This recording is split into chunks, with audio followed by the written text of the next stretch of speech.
Hi viewers, இன்றைக்கி நம்ம 10th standard social புக்கில் லெசன் 5 இந்தியா மக்கள் தொகை, போக்குவரத்து, தகவல் தொடர்பு மற்றும் வணிகம். இந்த லெசனில் இருக்க முக்கியமான குறிப்புகள், லெசன் ஃபுல்லாக இருக்க குறிப்புகள் நோட்ஸ் எடுத்திருக்கேன். வாங்க பார்க்கலாம். அதுக்கு முன்னாடி சப்ஸ்கிரைப் பண்ணிக்கோங்க. ஃபஸ்ட்டு இந்தியா மக்கள் தொகை, போக்குவரத்து, தகவல் தொடர்பு மற்றும் வணிகம். இந்தியாவின் முதல் மக்கள் தொகை கணக்கெடுப்பு 1872ஆம் ஆண்டு நடைபெற்றது. முழுமையான முதல் மக்கள் தொகை கணக்கெடுப்பு ஆண்டு 1881. 15வது மக்கள் தொகை கணக்கெடுப்பு நடந்தது தான் 2011 எடுக்கப்பட்டது. 2011 எடுக்கப்பட்ட மக்கள் தொகை கணக்கெடுப்பு 15வது மக்கள் தொகை கணக்கெடுப்பு. ஃபஸ்ட்டு இந்தியாவில் எடுத்தது 1872. முழுமையான முதல் மக்கள் தொகை கணக்கெடுப்புன்னு கேட்டாங்கன்னா 1881. அப்புறம் இந்தியாவில் அதிக மக்கள் தொகை கொண்ட மாநிலம் உத்தரப்பிரதேசம். இந்தியாவில் மிக குறைந்த மக்கள் தொகை கொண்ட மாநிலம் சிக்கிம். சிக்கிமில் தான் மக்கள் தொகை கம்மியாக இருக்காங்க. நெக்ஸ்ட்டு யூனியன் பிரதேசத்தில் ஃபஸ்ட்டில் புதுடெல்லி இருக்குது. 16.75 மில்லியன் மக்கள் இருக்காங்க. மக்கள் தொகை அடர்த்தி 2011 மக்கள் தொகை அடர்த்தி 2011 மக்கள் தொகை அடர்த்தி 1 சதுர கிலோமீட்டருக்கு 382 பேர் இருக்கிறாங்க. 2011 கணக்கின்படி 382 பேர். அதிக மக்கள் தொகை அடர்த்தி கொண்ட மாநிலம் பீகார். குறைந்த மக்கள் தொகை அடர்த்தி கொண்டது அருணாச்சல பிரதேசம். அதிக மக்கள் தொகை அடர்த்தி கொண்ட யூனியன் பிரதேசம் புதுடெல்லி. குறைந்த மக்கள் தொகை அடர்த்தி கொண்ட யூனியன் பிரதேசம் அந்தமான் நிக்கோபார். நெக்ஸ்ட் வயது கலவை. வயது கலவை அப்படிங்கிறது ஒரு நாட்டின் மக்கள் தொகையில் உள்ள பல்வேறு உறுப்பினர் எண்ணிக்கையை குறிக்கும். வயது கலவை அப்படிங்கிறது இந்தியாவில் 15வது வந்து 29.5% வயது கலவை இருந்திருக்காங்க. நெக்ஸ்ட்டு இந்தியாவில் 60 வயது இருக்கிறவங்க 8% பேர். 15 வயது இருக்கிறவங்க 29.5% பேர். இதை சார்ந்துள்ள மக்கள் வயது 37.5% இருக்காங்க. உழைக்கும் மக்கள் தொகை வயது என்ன எவ்வளோன்னா 62.5%. நெக்ஸ்ட்டு பாலின விகிதம். 2011 1000 ஆண்களுக்கு 940 பெண்கள் இருந்திருக்காங்க. இந்தியாவின் பாலின விகிதம். கேரளாவில் பெண்கள் வந்து 1084 பேர் இருக்காங்க 1000 ஆண்களுக்கு. கேரளாவில் தான் பாலின விகிதத்தில் ஃபஸ்ட் இருக்குது. புதுச்சேரி செகண்டில் இருக்குது. அது வந்து 1038 பேர் இருக்காங்க. டையூ டாமன் யூனியன் பிரதேசத்தில் வந்து டையூ டாமனில் வந்து பாலின விகிதத்தில் 618 பேர் இருக்காங்க. நெக்ஸ்ட்டு எழுத்தறிவு விகிதம். இந்திய மக்கள் தொகையின் எழுத்தறிவு விகிதம் 2011 படி 74.04% தான் எழுத்தறிவு விகிதம் இருந்திருக்கு. மக்கள் தொகை வந்து ஃபுல்லாக மக்கள் தொகையில் 2011 எழுத்தறிவு விகிதம் 74.04%. அதில் ஆண்கள் வந்து 82.14%. பெண்கள் வந்து 65.46% எழுத்தறிவு விகிதம் கொண்டதாக இருந்திருக்கு. ஆண் பெண் எழுத்தறிவு விகிதம் வித்தியாசம் எவ்வளோன்னா 16.68% தான் ஆண் பெண் எழுத்தறிவு வித்தியாசம். 16.68%. கேரளா 93.9%. அதுதான் எழுத்தறிவு விகிதத்தில் இந்தியாவில் ஃபஸ்ட் இருக்குது. பீகார் வந்து 63.82%. அதுதான் வந்து எழுத்தறிவில் லாஸ்ட்டாக இருக்குது. அப்புறம் மக்களின் தரத்தை உதவும் அறிய முக்கிய அளவுகோல் ஆகும். எதுனா எழுத்தறிவு விகிதம் தான் மக்களின் தரத்தை அறிய உதவும் முக்கிய அளவுகோலாக இருக்குது. நெக்ஸ்ட்டு தொழிற்சார் கட்டமைப்பு. வருடத்தில் 6 மாதம் 183 நாட்கள் குறைவாக வேலை செய்பவர்கள் பகுதி நேர தொழிலாளர்கள் எனப்படுவர். இந்தியா நகரமயமாக்கல். நெக்ஸ்ட்டு இந்தியாவில் மிகுந்த நகரமயமாக்கப்பட்ட பகுதி ஃபஸ்ட்டு கோவா, செகண்டு தமிழ்நாடு. குறைந்த நகரமயமாக்கப்பட்ட பகுதி இமாச்சல பிரதேசம். யூனியன் பிரதேசங்களில் வந்து புதுடெல்லி மற்றும் சண்டிகர். நெக்ஸ்ட்டு போக்குவரத்து. நாட்டின் உயிர் நாடியாக கருதப்படுகிறது எதுனா போக்குவரத்து துறை தான். மலிவான போக்குவரத்து சாலை போக்குவரத்து. இந்திய சாலைகள் அமைப்பதற்கு மிக எளிதான இருக்கும் பகுதி வட இந்திய சமவெளிகள் தான். இந்திய சாலைகள் அமைப்பதற்கு மிக எளிதாக இருக்கும் பகுதி எதுனா வட இந்திய சமவெளிகள். அடர்த்தியான சாலை அமைப்பு அங்கே காணப்படுகிறது. சாலைகளின் அடர்த்தி மிக அதிகமாக உள்ள பகுதி எதுனா கேரளா தான். ஜம்மு காஷ்மீர் லடாக் வந்து சாலைகளின் அடர்த்தி மிக குறைவாக உள்ள பகுதி எதுனா ஜம்மு காஷ்மீர் லடாக்கு. சாலைகளின் அடர்த்தி மிக அதிகமாக உள்ள பகுதி கேரளா. ஜம்மு காஷ்மீரும் லடாக்கும் அடர்த்தி குறைவாக இருக்குது சாலைகளுடைய அடர்த்தி. நெக்ஸ்ட் இந்தியாவின் மிக நீளமான தேசிய நெடுஞ்சாலை NH-44 அழைக்கப்படுது. அதனுடைய கிலோமீட்டர் எத்தனைனா 2369 கிலோமீட்டர் தான். இந்தியாவின் மிக நீளமான தேசிய நெடுஞ்சாலையுடைய கிலோமீட்டர் 2369. அது NH-44 அழைக்கப்படுது. அது எங்கேருந்து எங்கே வரைக்கும்னா உத்தரப்பிரதேசத்தில் உள்ள வாரணாசியில் ஸ்டார்ட் பண்ணி தமிழ்நாட்டில் உள்ள கன்னியாகுமரி வரை. நெக்ஸ்ட்டு இந்தியாவில் குறைவான நீளமுடைய தேசிய நெடுஞ்சாலை எதுனா NH-47A. அது வந்து 6 கிலோமீட்டர் தான் இருக்குது. அது எங்கன்னா எர்ணாகுளம் டு கொச்சின் துறைமுகம் வரைக்கும், வில்லிங்டன் தீவு. நெக்ஸ்ட்டு ஷெர்ஷாஷூர் சாஹி சாலை அமைச்சவர். அதுக்கு பேர் ராயல் சாலைன்னு அழைக்கப்படுது. சிந்து பள்ளத்தாக்கிலிருந்து மேற்கு வங்காளத்தில் உள்ள சோனார் பள்ளத்தாக்கு வரை இந்த சாலை அமைத்தார். யாருன்னா ஷெர்ஷாஷூர். கொல்கத்தா பெஷாவர் வரை உள்ள இந்த சாலை, கொல்கத்தாவில் பெஷார் வரை இருக்குது இந்த சாலை, ஆங்கிலேயர் ஆட்சி காலத்தில் கிராண்ட் டங்க் சாலை என பெயர் மாற்றம் செய்யப்பட்டது. இந்த சாஹி சாலை யார் ஆட்சி காலத்தில் கிராண்ட் டங்க் சாலை என பெயர் மாற்றம் செய்யப்பட்டதுன்னா ஆங்கிலேயர் ஆட்சி காலத்தில். தற்போது இப்போது அமிர்தசரஸிலிருந்து கொல்கத்தா வரை நீட்டிப்பு செய்யப்பட்டுள்ளது. எதுனா கிராண்ட் டங்க் சாலை இப்போது அமிர்தசரஸிலிருந்து கொல்கத்தா வரை நீட்டிப்பு செய்யப்பட்டுள்ளது. நெக்ஸ்ட்டு மாநில நெடுஞ்சாலைகள், மாவட்ட சாலைகள் மாநில பொதுப்பணித்துறை மூலம் அமைக்கப்பட்டு பராமரிக்கப்படுகிறது. இப்போ மாநிலங்கள் நம்ம மாநிலங்களில் இருக்கிற நெடுஞ்சாலைகள், மாவட்டங்களில் இருக்கிற சாலைகள் அதெல்லாவற்றையும் மாநில பொதுப்பணித்துறை மூலம்தான் அமைக்கப்படுது, பராமரிக்கவும் படுகிறது. நெக்ஸ்ட்டு ஊரக பகுதி சாலைகள் கிராம பஞ்சாயத்துகளால் தான் பராமரிக்கப்படுகிறது. ஊரக பகுதி சாலைகள் வந்து கிராம பஞ்சாயத்துகளால் பராமரிக்கப்படுகிறது. நெக்ஸ்ட்டு எல்லைப்புற சாலைகள் அமைக்கப்பட்ட ஆண்டு 1960. உலகிலேயே உயரமான எல்லைப்புற சாலையை லடாக் லேவில் இருந்து சண்டிகர் வரை இருக்குது. உலகிலேயே உயரமான எல்லைப்புற சாலை லடாக் லேவில் இருந்து சண்டிகர் வரை அமைக்கப்பட்டிருக்கு. கடல் மட்டத்திலிருந்து 4270 மீட்டர் உயரத்தில் இந்த சாலை உள்ளது. நெக்ஸ்ட்டு தங்க நாற்கல சாலைகளுடைய நீளம் கிலோமீட்டர் எத்தனை கிலோமீட்டர்னா 5846 கிலோமீட்டர். தங்க நாற்கர சாலை 5846 கிலோமீட்டர். 4லேருந்து 6 வழிகளை கொண்டதாக இருக்குது. இது வந்து 1999 தொடங்கப்பட்டிருக்கு. தங்க நாற்கர சாலை வந்து 1999 தொடங்கப்பட்டிருக்கு. அதனுடைய நீளம் 5846 கிலோமீட்டர். இது வடக்கு தெற்கு 4 பெரும் நகரங்களை இணைக்குது. தங்க நாற்கர சாலை வந்து 4 பெருநகரங்களை இணைக்குது வடக்கு தெற்காக.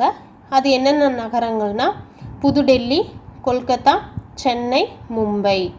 நெக்ஸ்ட்டு வட தென் பகுதியை இணைக்கும் சாலை நோக்கம் என்ன அப்படின்னா ஜம்மு காஷ்மீரில் ஸ்ரீநகரில் இருந்து தமிழ்நாட்டில் கன்னியாகுமரி வரை நீளம் கொண்டதாக இணைப்பது 4076 கிலோமீட்டர்.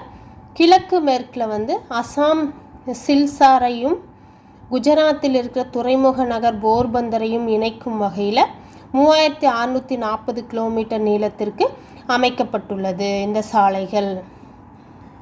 இந்த இரண்டு சாலைகளும் ஜான்சி எங்கே சந்திக்குது அப்படின்னா ஜான்சியில் தான் சந்திக்கப்படுகிறது. இந்த வடக்கு தெற்கு சாலையும் கிழக்கு மேற்கு சாலையும் சந்திக்கிற இடம் ஜான்சி. நெக்ஸ்ட்டு விரைவு சாலைகள். ஃபஸ்ட்டு மும்பை பூனா விரைவு சாலை, செகண்ட் கொல்கத்தா டம்டம் விமான நிலைய விரைவு சாலை, தேர்டு துர்காப்பூர் கொல்கத்தா விரைவு சாலை, ஃபோர்த்து புதுடெல்லி மற்றும் ஆக்ரா யமுனா விரைவு சாலை. நெக்ஸ்ட்டு பன்னாட்டு நெடுஞ்சாலைகள்.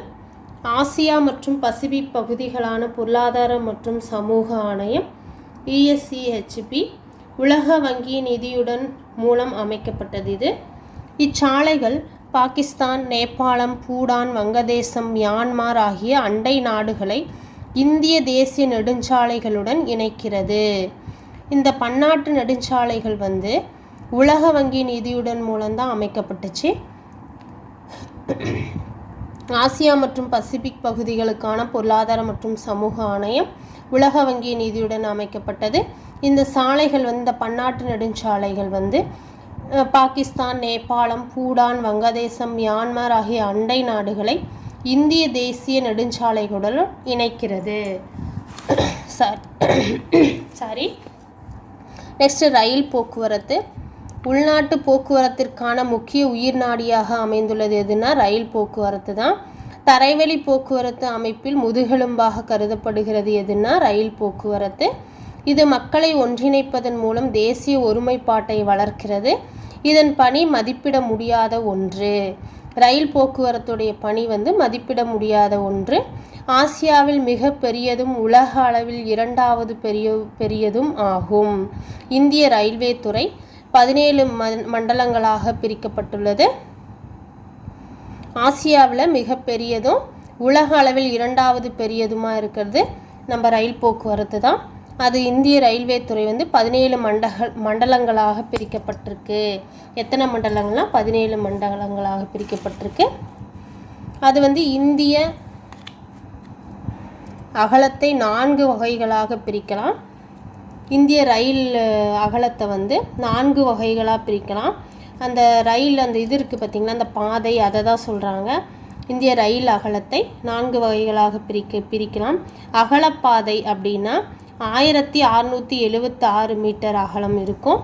மீட்டர் பாதை அப்படின்னா 1.00 மீட்டர் அகலம் இருக்கும். குறுகிய பாதை அப்படின்னா 0.762 மீட்டர் அகலம் இருக்கும். ஃபோர்த்து குறுகிய தூக்கு பாதை அப்படின்னா 0.610 அகலம் ஆகியவையாக இருக்கும். இதுதான் இந்திய ரயில்வே அகலத்தின் அகலங்கள், அதனுடைய 4 வகைகள். இதுதான், இது ரொம்ப இம்பார்ட்டன்ட், இது நல்லா பார்த்துக்கோங்க வீவர்ஸ். இந்தியாவின் முதல் புறநகர் ரயில் போக்குவரத்து எங்கேன்னா மும்பையில் தான் ஆரம்பிக்கப்பட்டிருக்கு. அது 1925 தான் தொடங்கப்பட்டிருக்கு. இந்தியாவின் முதல் புறநகர் ரயில் போக்குவரத்து மும்பை, 1925 தொடக்கம். இந்தியாவின் மிக அதிவேக ரயில் வண்டி காத்திமன். இந்தியாவின் மிக அதிவேக ரயில் வண்டி எதுனா காத்திமன் தான். அது புதுடெல்லியையும் ஆக்ராவையும் இணைக்கிறது. ஆக்ராவையும் புதுடெல்லியும் இணைக்கிறது காத்திமன் விரைவு அதிவேக ரயில் வண்டி தான். அதுதான் இந்தியாவின் மிக அதிவேக ரயில் வண்டியாக இருக்குது. நெக்ஸ்ட் இந்தியா மெட்ரோ ரயில் போக்குவரத்து. இந்தியாவில் மெட்ரோ ரயில் சேவை வழங்கப்படும் நகரங்கள் 8. அவைகள் கொல்கத்தா மேற்கு வங்காளம், சென்னை தமிழ்நாடு 6ஆம் இடம். இந்த கொஸ்டின் ஒரு டைம் குருஃபூரில் கேட்டிருந்தாங்க. சென்னை தமிழ்நாடு 6ஆம் இடத்துல இருக்குது மெட்ரோ ரயில் சேவையில். புதுடெல்லி, பெங்களூரு, குர்கையோன் ஹரியானா, அப்புறம் மும்பை மகாராஷ்டிராவில், ஜெய்ப்பூர் ராஜஸ்தான், கொச்சி கேரளா, இதெல்லாம் தான் இந்திய மெட்ரோ ரயில் போக்குவரத்து நகரங்கள். இது நல்லா பார்த்துக்கோங்க, 8 இருக்குது. இந்தியாவில் இந்த ரயில் சேவை முதல்ல எங்கே தொடங்குச்சு அப்படின்னா, இந்தியாவில் என்னென்னா இந்தியாவில் மெட்ரோ ரயில் போக்குவரத்து சேவை முதல்ல எங்கே தொடங்கப்பட்டதுன்னா கொல்கத்தாவில் தான் தொடங்கப்பட்டது. அப்புறம் MRTS செப்டம்பர் 2018 படி இந்தியாவில் 507 கிலோமீட்டர் நீள மெட்ரோ இருப்பு பாதைகள் 381 ரயில் நிலையங்களுடன் இயங்கி வருகிறது. இது ரொம்ப இம்பார்ட்டன்ட், இது நல்லா நோட் பண்ணிக்கோங்க.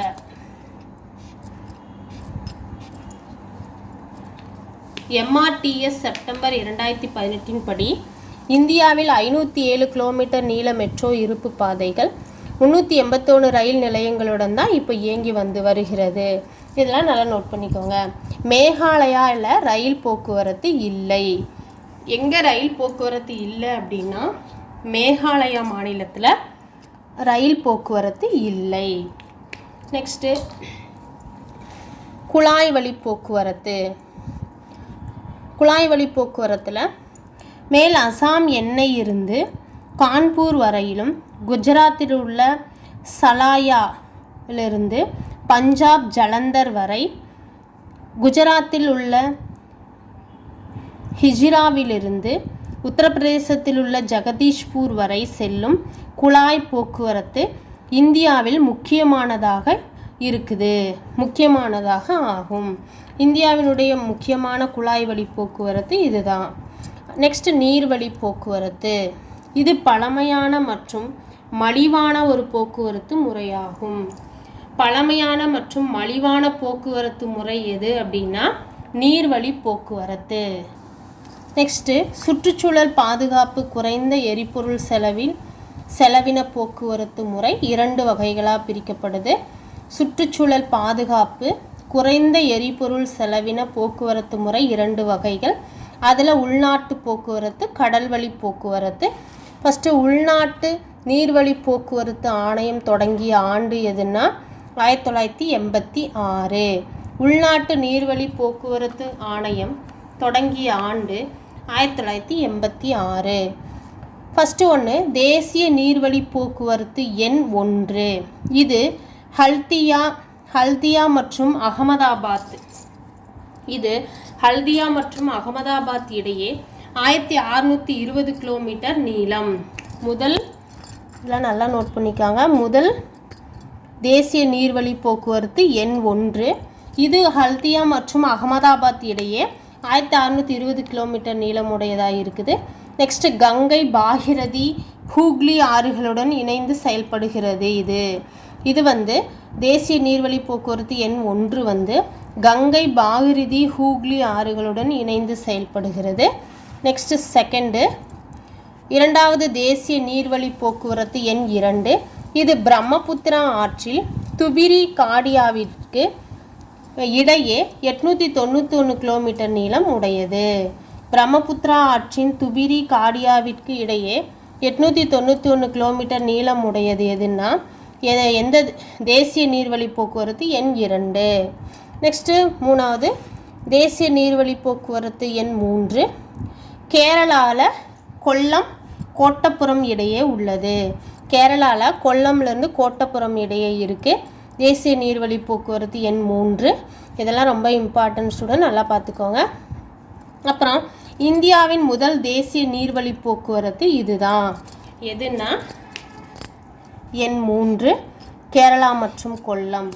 இது 24 மணி நேரமும் செயல்பட்டு 205 கிலோமீட்டர் தொலைவிற்கு போக்குவரத்து வசதி அளிக்கிறது.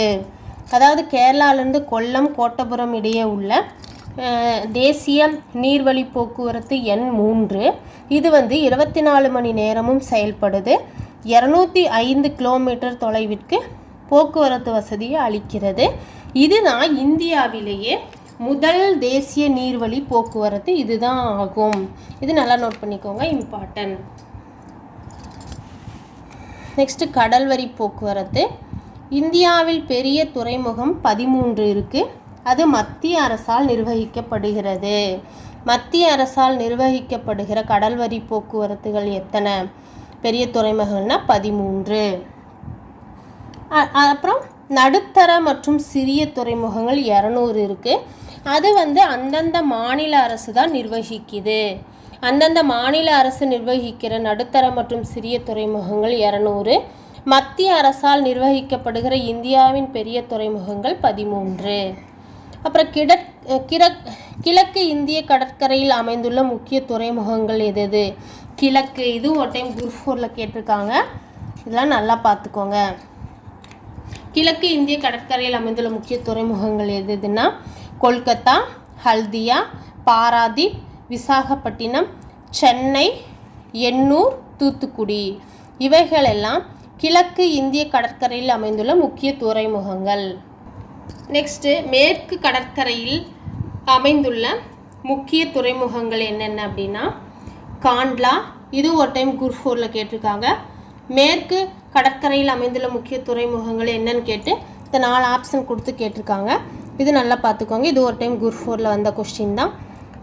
மேற்கு கடற்கரை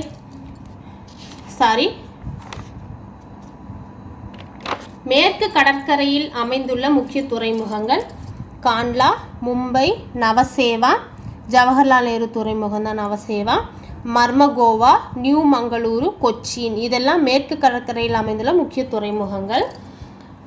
நெக்ஸ்ட்டு இந்தியாவில் முக்கிய கப்பல் கட்டுமான தளங்கள் 4 இருக்குது. இந்தியாவில் 4 முக்கிய கப்பல் கட்டும்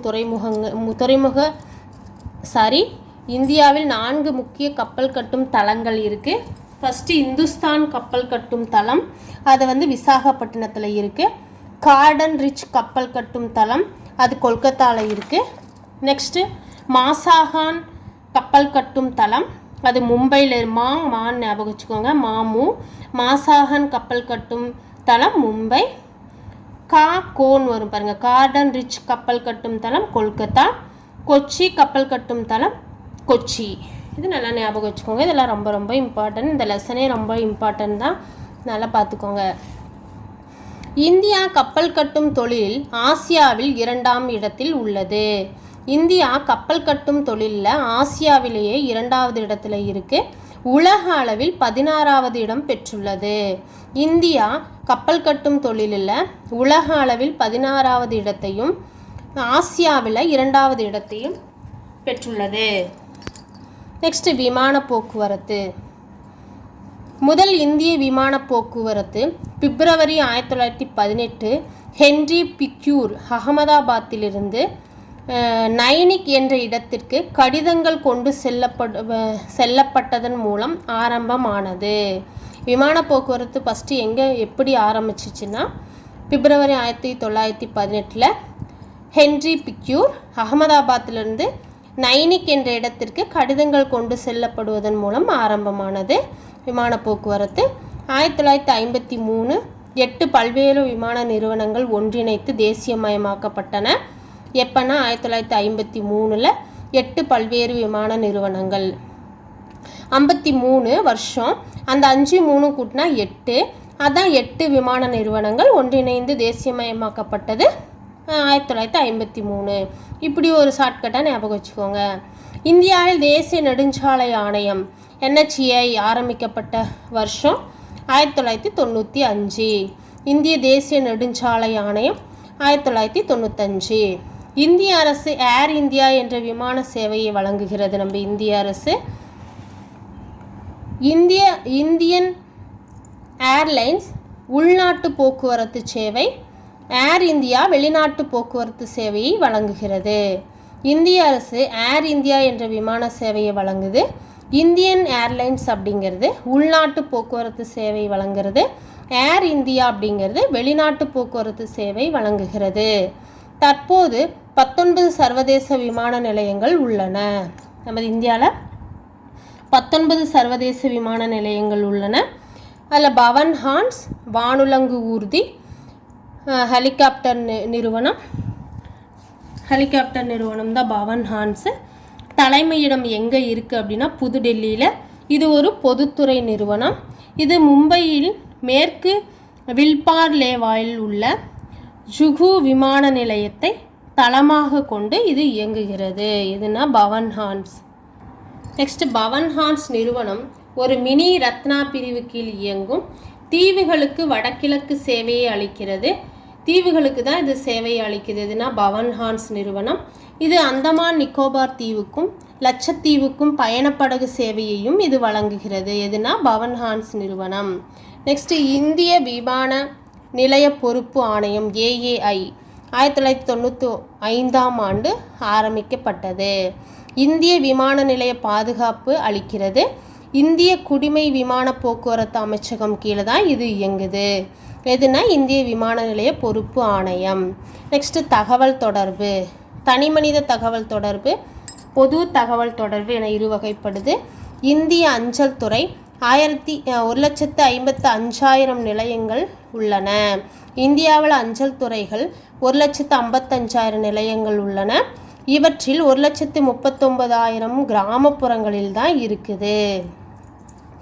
இவற்றில் இந்த 1,55,000 அஞ்சல் துறை நிலையங்கள் நம்ம இந்தியாவில் இருக்குது. அதில் 1,39,000 தபால் நிலையங்கள் கிராமப்புறங்களில் உள்ளன. நெக்ஸ்ட், இந்திய அஞ்சல் சேவை தொடங்கப்பட்ட ஆண்டு 1857. இந்தியாவில் முதல் அஞ்சல் வில்லை 1852 கராச்சியில் வெளியிடப்பட்டது. இந்திய முதல் அஞ்சல் வில்லை 1852 கராச்சியில் வெளியிடப்பட்டது. இது நல்லா நோட் பண்ணிக்கோங்க.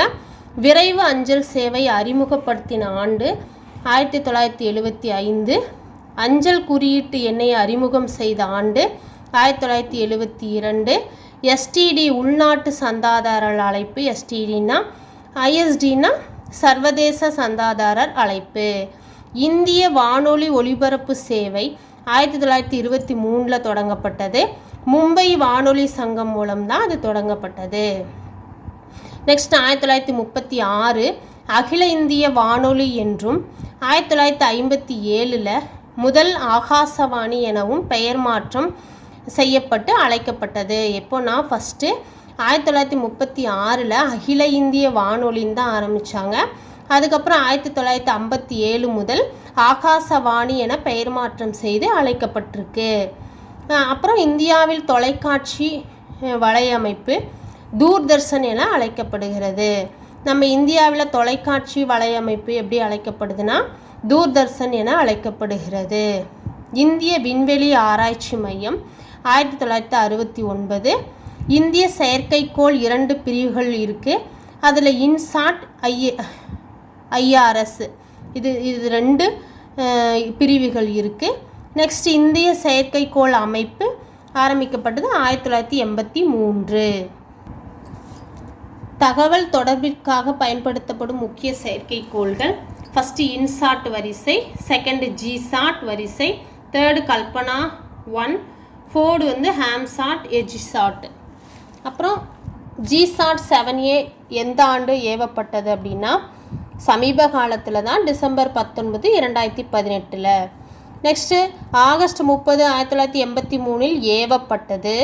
இன்சாட் 1B தான் ஆகஸ்ட் 30, 1983 ஏவப்பட்டிருக்கு. தகவல் தொடர்பிற்காக ஏவப்பட்ட முதல் இன்சாட் வரிசை செயற்கைக்கோள் இன்சாட் 1B தான் ஆகும். அப்புறம் வணிகம் 2 வகைப்படுது: உள்நாட்டு வணிகம், பன்னாட்டு வணிகம். பழங்காலத்தில் வணிக முறையானது பண்டமாற்று முறை என அழைக்கப்பட்டது. ஏற்றுமதி மற்றும் இறக்குமதி மதிப்பிற்கு இடையே உள்ள வேறுபாடு வணிக சமநிலை எனப்படும். ஏற்றுமதியாகும் பொருட்களின் மதிப்பு இறக்குமதியாகும் பொருட்களின் மதிப்பை விட அதிகமாக இருந்தால் அதனை சாதகமான வணிக சமநிலை எனப்படும். இதற்கு எதிர்மாறான நிலையை பாதகமான வணிக சமநிலை எனவும் அழைக்கிறோம். வணிகம் 2 நாடுகளுக்கு இடையே இருதரப்பு வணிகம் என்றும், வணிகம் பல நாடுகளுக்கு இடையே பலதரப்பு வணிகம் என்றும் அழைக்கப்படும். ஏற்றுமதி பொருட்கள், இந்திய ஏற்றுமதி பொருட்கள் என்னென்னா அறுவை சிகிச்சை உபகரணம், மின் சாதன பொருட்கள், இயந்திரம், அலுவலக பயன்பாட்டு ஆடைகள், காபி, தேயிலை, கடல்சார் பொருட்கள், தோல், தாது, கனிமங்கள், இதெல்லாம் இந்திய ஏற்றுமதி பொருட்கள். இறக்குமதி பொருட்கள் பெட்ரோலிய பொருட்கள், முத்து, கற்கள், தங்கம், தொலை தொடர்பு சாதனங்கள் இந்தியாவில் முக்கிய இறக்குமதி பொருட்களாக உள்ளன. ஸ்டூடெண்ட், இதோட இந்த லெசனில் இருக்கிற முக்கியமான குறிப்புகளெல்லாம் நான் முடிஞ்ச வரைக்கும் எடுத்திருக்கேன். நல்லா பார்த்து படிச்சுக்கோங்க. உங்களுக்கு இந்த வீடியோ பிடிச்சிருந்தால் மறக்காமல் சப்ஸ்கிரைப் பண்ணுங்கள். உங்கள் விருப்பங்களை கமெண்ட் பாக்ஸில் தெரிவிங்க. நன்றி, வணக்கம்.